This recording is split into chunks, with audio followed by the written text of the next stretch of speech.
हम लोग चर्चा करते हैं कि रिवर्स ऑक्शन क्या होता है। रिवर्स ऑक्शन जानने से पहले हम लोग पता लगाते हैं कि ऑक्शन क्या होता है। ऑक्शन तो आप लोगों को पता ही होगा, जैसे इसमें बोली लगाई जाती है। जैसे कि फिल्मों में देखा होगा, किसी बंगले की बोली लगाई, किसी ने बोला 10 लाख, फिर किसी ने 15, 20, ऐसे बढ़ती जाती है और लास्ट में जो हाईएस्ट बिडर होता है, जिसने सबसे बड़ी बोली लगाई, वो ऑक्शन जीत जाता है। वो घर उसका हो जाएगा। इससे ये जो सिंपल ऑक्शन है, इसको फॉरवर्ड ऑक्शन भी बोलते हैं। इसमें बोली आगे की ओर ही बढ़ती रहती है, ऐसे जो हाईएस्ट होता जाएगा और लास्ट में जिसका सबसे ज़्यादा है उसको वो घर मिल जाएगा। रिवर्स ऑक्शन में इसका ठीक उल्टा होता है। जैसे कि मान लीजिए कि आपको कोई सर्विस खरीदनी है, आपको अपना घर खाली करना है, तो अपना सामान ट्रांसफ़र करना है। तो ये बस एक एग्ज़ाम्पल है, ठीक है। जैसे तो आपको अपना सामान ट्रांसफ़र करना है, तो 10-12 कंपनियां मौजूद हैं इंटरनेट पे जो सामान ट्रांसफ़र करने में मदद करती हैं। तो आप वहाँ पे ऑक्शन करोगे कि मुझे 3 लोग चाहिए, घर खाली, सामान ट्रांसफ़र करने के लिए। तो सभी कंपनियां अपना अपना बिड करेंगी, तो वो अपने आप को वो कम बिड करेंगी।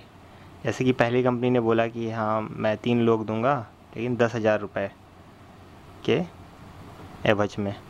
उसी तरह से किसी ने कहा कि नहीं, मैं तीन लोग देने को तैयार हूँ केवल 7,000 रुपये में। तो ये रिवर्स बिड हो गया। यहाँ देखिए दाम गिरता जा रहा है, किसी ने 10,000 बोला, किसी ने 7,000 बोला। फिर जो आदमी वो खुद ही चुनेगा 10,000, 7,000, 5,000, उसको जो पसंद आएगा। प्रोबेबली सबसे ज़्यादा चांसेस होते हैं जो सबसे लोअर बिड लगाएगा उसको चुना जाएगा। दो एग्जांपल्स देता हूँ जो अपनी कंट्री में अभी देखने को मिला है। अभी हमारे गवर्नमेंट जो है वो रिन्यूएबल एनर्जी की तरफ बहुत ध्यान दे रही है। तो गवर्नमेंट का गोल था कि 2020 या 22 तक हम लोग जो सोलर एनर्जी है उससे 1 लाख मेगावाट से ज़्यादा अचीव करें। तो इसमें एनटीपीसी का बहुत मेजर रोल हो गया, क्योंकि एनटीपीसी हमारी सबसे बड़ी इलेक्ट्रिकल कंपनी है। तो एनटीपीसी ने लगभग 10,000 मेगावाट तो वो खुद से बना रही है, सोलर एनर्जी खुद से डाल रही है। पर उसको 15,000 मेगावाट और उसने ऑर्डर किया है कि मुझे डेवलपर्स चाहिए, और उसने ये ऑनलाइन ऑक्शन किया है कि आप लोग ऑक्शन कीजिए और मुझे डेवलप करके 15,000 मेगावाट दीजिए।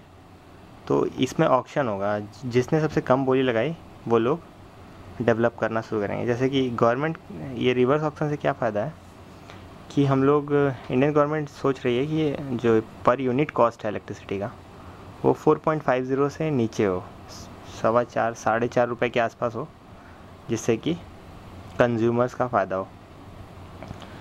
तो हम लोगों को इलेक्ट्रिसिटी मिलनी है, तो इससे हम लोग का फ़ायदा होगा। तो ये गवर्नमेंट की प्लानिंग है। तो एनटीपीसी इसमें रिवर्स ऑक्शन करा रही है। जैसे जो भी ये 15,000 मेगावाट डालने आएंगे, बहुत सारे लोग आएंगे डेवलप करने, तो उन लोग रिवर्स ऑक्शन की प्रोसेस से चुने जाएंगे यहाँ। उसके बाद एक और सेक्टर है जिस कोल ब्लॉक्स की जो नीलामी हुई है अभी।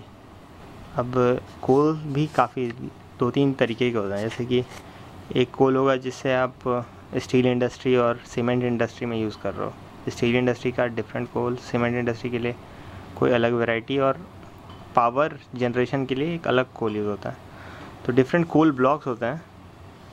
तो इसकी नीलामी हुई, तो मान लीजिए कि जो स्टील और सीमेंट है वो रेगुलेटेड सेक्टर नहीं है, उसकी नीलामी से सरकार पैसा कमाना चाहती है कि मतलब जितना महंगा, जितनी बोली कोई लगा दे, कोई लाख बोला तो कोई 2 लाख, कोई 4 लाख, मैक्सिमम जो लगा दे।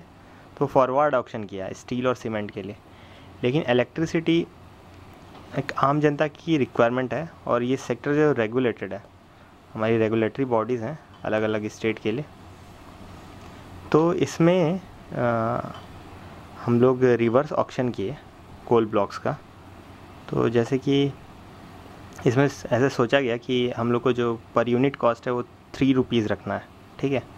तो 3 रुपये के लिए जो सीलिंग प्राइस होगी कोल की, मान लीजिए 700 रुपीज़ प्राइस है फॉर गेटिंग ₹3 पर यूनिट पाने की प्राइस मान लीजिए 700 रुपीज़ है, तो 700 को सीलिंग प्राइस बना दिया कि इससे ₹3 हम लोग को क्रॉस नहीं करना था।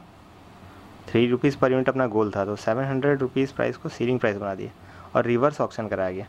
अब इसमें ये था कि 700 से जो जितना कम बोली लगाएगा, मतलब जो अगर जितने सस्ते में ख़रीद रहा है, जैसे किसी ने 400 में ख़रीदा तो उसको वो उतना ही कम उसको टैरिफ लगाना होगा। मतलब कि वो उस पर ज़्यादा, वो जब रेगुलेटर को वो बिजली देगा, बेचेगा, तो वो उस पर टैरिफ कम लगाएगा। जिसने 700 किया है, 700 बिड किया, उसकी बिजली महंगी हो सकती है।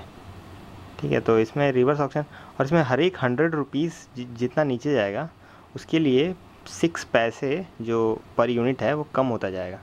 जैसे अगर किसी ने 400 की बिड लगाई या किसी ने 300 की बिड लगाई, अगर किसी ने 300 की बिड लगाई तो इसका मतलब है कि उसने 400 रुपीज़ जो है सीलिंग प्राइस से नीचे बिड लगाई, तो इसका मतलब है कि 6 पैसे पर 100, मतलब कि 24 पैसे ₹3 में से डिडक्ट हो जाएगा। मतलब वो जब उसको रेगुलेटर को बेचेगा तो उसको सस्ता बेचना होगा, और रेगुलेटर उस समय क्वेश्चन कर सकता है, अगर आप महंगा करके बेचेंगे कि आपने तो सस्ते में ख़रीदा है, तो आपको उस समय वो बिजली, उसका जो टैरिफ होगा वो कम होता जाएगा।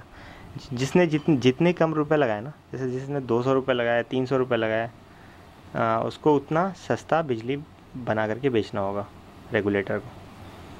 तो ये था रिवर्स बिडिंग का प्रोसेस। दोनों ही जगह यूज़ हुआ है। अभी ये रीसेंट एग्जांपल्स हैं कोल ब्लॉक्स, और कोल ब्लॉक्स में भी रेगुलेटेड है एनर्जी के सेक्टर में, और एनटीपीसी का सोलर एनर्जी। Thank you. हम लोग चर्चा करते हैं कि रिवर्स ऑक्शन क्या होता है।